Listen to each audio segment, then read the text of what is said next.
Shalom, selamat pagi. Sate pagi hari ini kita masih membahas seri doa Bapa kami dengan tema Janganlah membawa kami ke dalam pencobaan. Di bagian ini kita akan bicara tentang kesulitan ketiga manusia hidup dalam dunia, yaitu kesulitan menghadapi setan. Siapakah setan? Jia Yuming mengatakan, apa itu teologi? Teologi membicarakan siapa itu Allah dan siapa itu manusia, dan bicara tentang hubungan antara manusia dan Allah, antara Allah dan manusia, antara Allah, manusia dan segala sesuatu. Semua relasi ini jika sudah dimengerti dengan baik dan sudah beres, maka itu disebut teologi. Teologi bukan pengertian tentang apa yang saya baca di dalam buku, dalam huruf-huruf yang tertulis. Teologi adalah bagaimana seharusnya hubungan saya dengan Allah, hubungan saya dengan diri, hubungan saya dengan manusia, hubungan saya dengan materi, dan hubungan saya dengan setan. Semua hubungan ini kalau sudah dibereskan, sudah dimengerti bagaimana mengaturnya, sudah dimengerti bagaimana memperbaikinya, maka orang itu bisa dikatakan sudah mengerti teologi. Banyak teolog yang memiliki pengetahuan yang hebat, tetapi setiap hari ribut dengan orang lain, setiap hari memusuhi orang lain. Teolog semacam ini yang mengaku mengenal Allah, sesungguhnya tidak mengenal Allah, tetapi lebih mengenal setan.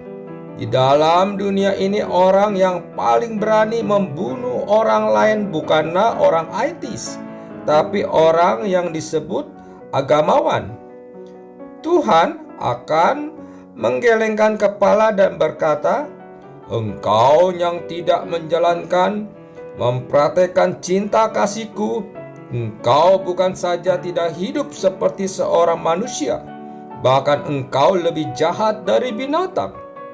Jika kita mau memperbaiki hubungan kita dengan sesama manusia, kita perlu mengingat Tuhan telah mengampuni dosa kita. Allah yang berbelas kasih telah mengampuni semua dosa kita. Itu menjadi fondasi kita mengampuni sesama. Apa hubungan saya dengan setan? Siapa itu setan? Apakah Allah menciptakan setan? Tidak. Allah tidak menciptakan setan. Allah menciptakan manusia dan malaikat dan memberi mereka kebebasan untuk memilih. Kebebasan berarti engkau boleh memilih hidup berpusat pada Allah atau hidup berpusat pada diri. Engkau boleh memilih untuk berpihak pada kebajikan Tuhan Allah atau berpihak pada egoisme yang sangat merusak. Pada suatu waktu di antara penghulu malaikat ada yang berkata, aku melawan engkau, Allah. Aku tidak mau terus berada di dalam status yang dicipta. Aku mau menjadi sama seperti engkau. Bagaimana bisa? Allah adalah Allah. Allah adalah pencipta. Di luar Allah tidak ada yang setara dengan Dia. Hanya Allah satu-satunya Allah sejati. Allah sejati adalah pencipta. Tidak mungkin bisa dipersamakan oleh manusia yang dicipta. Malaikat dicipta, penghulu malaikat dicipta, manusia dicipta, binatang dicipta. Yang dicipta adalah ciptaan, yang mencipta adalah pencipta. Ada perbedaan kualitatif antara pencipta dan seluruh ciptaan. Semua yang dicipta berada di dalam status sebagai ciptaan. Tidak mungkin bisa mencapai status sebagai pencipta. Karena status Allah sebagai pencipta itu tidak dijadikan. Dia tidak menjadi pencipta, tetapi Dia adalah pencipta dari kekal sampai kekal.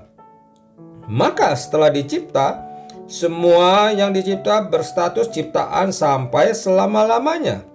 Ciptaan tidak mungkin bisa berubah menjadi pencipta. Pada waktu Lucifer berkata, "Aku ingin menjadi Allah. Aku ingin berada di posisi Allah, menjadi sama dan setara dengan Allah." Pada waktu itu Tuhan Allah berkata, "Kamu adalah setan." Istilah setan berarti dia yang menentang Tuhan. Setan adalah makhluk ciptaan yang melawan Tuhan, yang menentang kehendak Tuhan. Tuhan berkata, "Kamu adalah setan. Kamu adalah yang menentang aku." Lalu Tuhan mengusir setan. Malaikat yang memberontak kepada Allah, Tuhan mengeluarkan dia dari sorga. Ketika ada yang memberontak, biasanya dia tidak mau melakukannya sendiri. Dia akan bersiasat menghasut dan memengaruhi orang lain, dan menarik banyak orang untuk ikut bersama-sama dia memberontak kepada Tuhan. Hal ini begitu nyata dalam Alkitab dan dalam sejarah kehidupan manusia dan dalam organisasi gereja.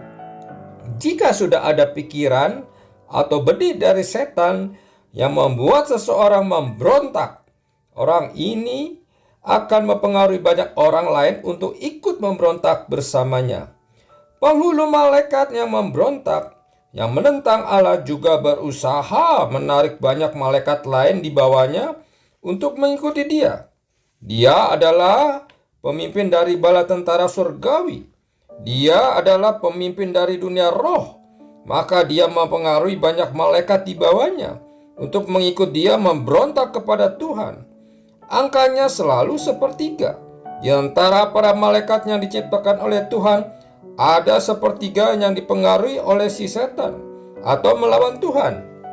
Itu sebab Alkitab mengatakan ada sepertiga bintang di sorga yang jatuh. Manusia hidup di dunia, malaikat itu seperti bintang di angkasa. Di antara para malaikat ada sepertiga yang mengikuti setan melawan Tuhan. Pada waktu Tuhan mengatakan kamu adalah setan, maka semua yang mengikut setan menjadi roh-roh jahat di dunia kegelapan ini. Itu sebab ketika membaca surat Efesus, engkau mengetahui tentang roh-roh jahat di angkasa dan manusia yang mengikuti mereka, menguasai jiwa rohani mereka untuk melawan Tuhan. Malaikat yang taat kepada Allah adalah malaikat yang baik. Malaikat yang melawan Allah adalah setan yang berusaha menghambat kehendak Allah. Dia memengaruhi sepertiga malaikat yang lain mengikuti dia menjadi roh-roh yang najis, roh-roh jahat yang berada di angkasa, berada di awan-awan dan mengontrol hati banyak orang. Kenapa engkau berzina? Karena engkau dipengaruhi oleh roh jahat di angkasa. Kenapa engkau berjudi? Kenapa engkau berbuat dosa? Kenapa engkau merampok? Kenapa engkau menipu? Kenapa engkau dengan segala muslihat dan kepura-puraan menjadikan dirimu kaya dan merugikan orang lain? Karena engkau dipengaruhi oleh roh-roh jahat yang berada di angkasa. Amin.